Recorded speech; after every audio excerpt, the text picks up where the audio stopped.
নমস্কার, চলে এসেছি একটা রেসিপি নিয়ে। আজকে আমি একটি ব্রেকফাস্ট রেসিপি করছি।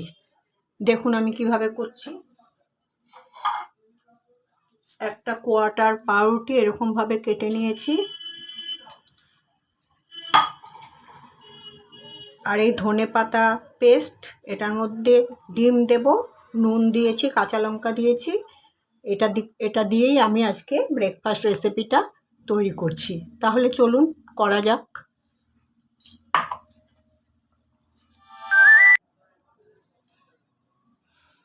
একটা কোয়ার্টার ব্রেডের জন্য আমি 2টো ডিম ব্যবহার করব।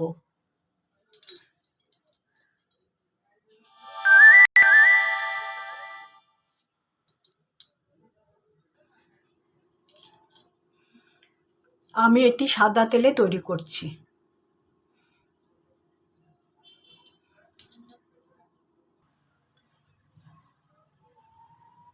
এই ঘনত্বের ব্যাটারটা তৈরি হয়েছে ডিম দেওয়ার পরে। আমার এই ধনেপাতা পেস্টের মধ্যে কাঁচা লঙ্কা এবং নুন দেওয়া ছিল, সেই কারণে এখন আর আমি নুন দিলাম না। ব্যাটারটার মধ্যে এই ব্যাটারটা তৈরি করেছি ডিম দিয়ে। এবার এটাকে, তেলটা চলে এসছে, আমি এবার শুরু করছি। তেলটা গরম হয়ে গেছে।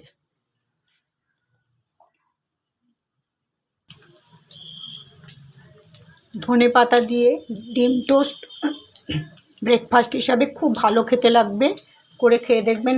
আর যখন মিক্সির মধ্যে আপনারা ধনেপাতাটা পেস্ট করবেন, তখন কাঁচা লঙ্কা এবং 2 কোয়া রসুন দিয়ে দেবেন, সঙ্গে নুনটাও দিয়ে দেবেন।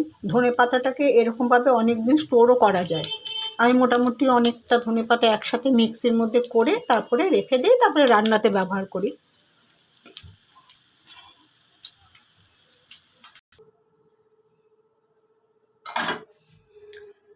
কত সুন্দর কালারফুল হয়েছে দেখুন। আমি একে একে সবকটা করে তুলে নিলাম।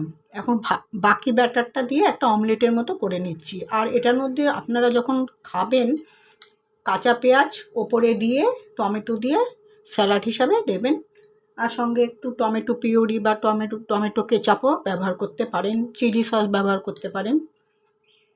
আমি এবার বাকি ব্যাটারটাকে অমলেট করছি। দেখুন কত সুন্দর লাগছে দেখতে।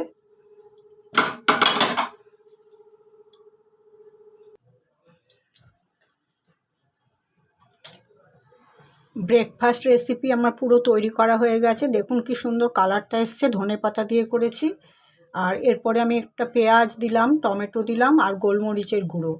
আর আপনারা যখন দেবেন তখন একটুখানি টমেটো সস বা টমেটো কেচাপ বা একটু চিলি সস যা হোক, বা মেয়োনিজ যাই হোক, একটা কিছু দিয়ে সার্ভ করবেন। আমরা মেয়োনিজ খুব একটা খাই না, তবে সসটা বাড়িতে বানাই টমেটো দিয়ে, সেটা খাই।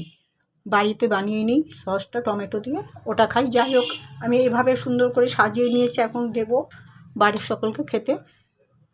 আমি আমার ভিডিওটা আজ এখানেই শেষ করছি। আগামীকাল একটা নতুন রেসিপি নিয়ে আসবো। সবাই ভালো থাকবেন। নমস্কার।